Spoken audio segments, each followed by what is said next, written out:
Arash Madani here from Rogers Sportsnet, and he's caught on to the tail end of that conversation about the Blue Jays. Just seeing her, and look at him smiling. He's out of his home, finally. Arash, you've noticed, because you're in the epicenter, the expectations have jumped quite a bit here for the Toronto Blue Jays. How you think they're going to deal with that? Oh, I think they'll deal with it fine. The interesting part about all this, guys, is that the best player on the roster, Bo Bichette, has been missing for a few weeks and is still a couple of weeks away. You know, the boy wonder, big pitching prospect, Nate Pedersen, he's banged up. He's on the injured list. Matt Shoemaker, who's become their number 2 starter, he's injured. And yet, amidst all of this, there are the Blue Jays knocking on the door. And it's crazy to be talking about this 5 weeks into the season. Usually we'd say it's way too early, but now there's only a month left.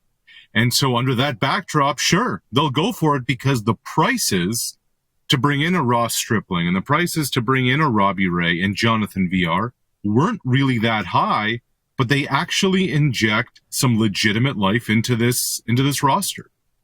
Yeah, there's major life, but I guess my question is, what maybe should our expectations be then? Because I think if the playoffs started today, or at least yesterday, they were in a wild card spot. Maybe they make it, maybe they don't. Should we be disappointed if they're not in this 60-game schedule? Roddy, it's so hard to know, man, because coming into this season, if it was a regular year, when we were in Dunedin, I thought this was a 500 ball club. You know, 80, 81 wins. That's a significant improvement over last year. That's 15 or 16 more wins. So what is a 60-game season? I don't know. And the fact that all over baseball, guys are going down with injuries, with elbows and shoulders and knees, back injuries, you name it, it's hard to know. If this team gets a taste of the postseason, though, because it's still a very young team, if this team gets a taste of the postseason, this will only help it moving forward. But I just don't know if we can really gauge a 60-game regular season as a barometer of where they are in their trajectory. You know, I think it would help immensely if they get in for where the franchise is headed. But if we say, okay, they get in this year in an expanded playoff format and they last a round or two, what does that tell us about next year? The answer really is nothing. And that's an important part. You know, 60 games in a regular season means you have 100 more to go. Here, 60 games is, potentially has you in the playoffs. It's really hard as a measuring stick or barometer based on what this is right now. I apologize for my ignorance. Will this new playoff format be here to stay past this year, or is it like the NHL that was just brought in due to the pandemic? No, I think it's a pandemic deal. Maybe they'll expand it a little bit moving forward, but effectively what has happened is baseball gets the bulk of its national broadcast money from the playoffs. So by increasing the number of teams in the playoffs and by extending the postseason, it's just more money coming in. That's what all this is about.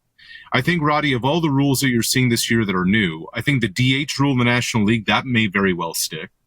We've probably seen the last of pitchers hitting in baseball, which I think is a good thing. If there are doubleheaders, and it's rare we have those anymore, usually it's just, making up for rainouts. I think the 7-inning doubleheader is going to stick. I don't think the runner on second base and the slow pitch rule, I like to call it, the gimmick rule, will stick.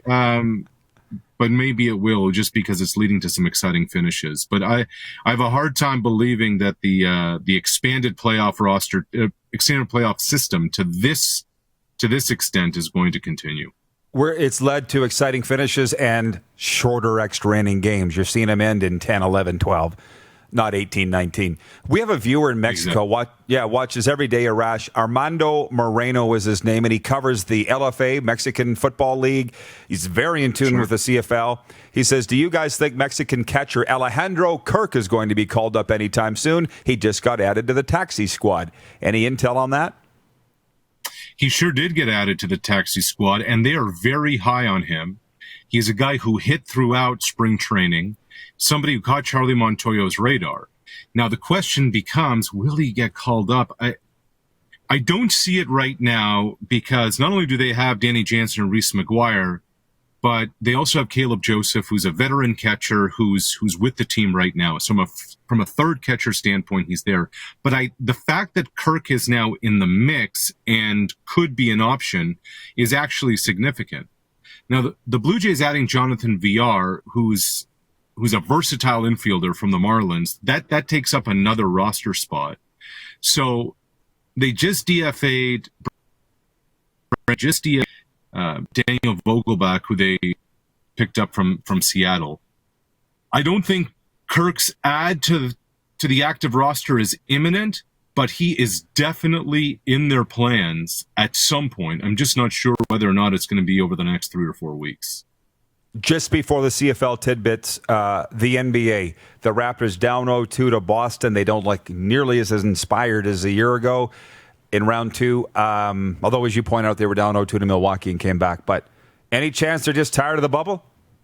Think that's a mental thing for them? Could be. But let's remember last year, it took a miracle shot in the second round in Game 7 for them to beat Philly. And they were down 0-2 to Milwaukee. And the Raptors just can't seem to hit a shot the last couple of games. That's one of the biggest things is that, they very well could have won that game last night and didn't. Game 1 was a disaster. Boston's very good and very strong, and they pose a real matchup problem. But what we're finding right now, guys, is that what's so different is that it's not about the end of a regular season into a playoffs. Every team is now, for the most part, healthy, and every team is refreshed and recharged. But what I really wondered coming into this bubble is, what did guys do during lockdown? And when I look at Pascal Siakam, who took a significant step forward last year, Pascal looks like somebody who didn't do much during that layoff, and he's playing that way too.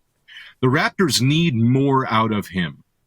Fred VanVleet, you just know the shot is going to come. Lowry's Lowry, but they need Pascal to really elevate his game if they're going to make this a series with Boston tomorrow night. Well, you really piqued my interest when you said you had some CFL items. What may they be? Because I don't have any. What could they possibly be? Got 2 nuggets for you, and Dan Barnes just reported one of them, that Kevin McDonald is among those who has been furloughed. Kevin McDonald is the Vice President of Football Operations and Player Safety for the Canadian Football League. Kevin McDonald, Rod, as you know, knows where all the bodies are buried. He has institutional knowledge. He's the longest-serving football operations employee at the league office. But the fact that he is the vice president of player safety, how can you come out as a league and say player safety is paramount to us and then furlough somebody who not only has a great relationship with football people around the league, but this is your opportunity now, because there aren't games being played, to go out and research, to go out and learn, to go out and be proactive. You understand that tough business decisions have to be made, but since Randy Ambrosie has taken over, he has minimized Kevin McDonald's role. He has undermined Kevin McDonald's role. He has removed him from the executive council, and that's the job of player safety. So don't come to me and say player safety is paramount when you have an opportunity now to really take this to the next level and really study what other people are doing and spend time with NFL teams and college teams and with helmet manufacturers and equipment folk. And then you go furlough them. So that's one. And the other is on the global front, Rod, while Ambrosie still has support from the majority of CFL teams, I am told there is at least one, if not more, but at least one CFL franchise that has had enough of the international expansion, the global, and they are not on board. Now, that doesn't mean the program is going to stop. Matter of fact, it's going to move forward so long as you have the majority of the folks on board.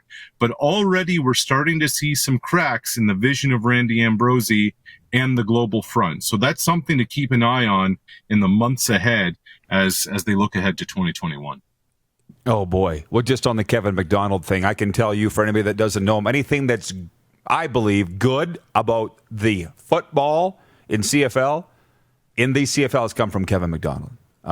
He's been really good to me, a confidant in some ways over the years, Arash. That's tough news that he's been furloughed.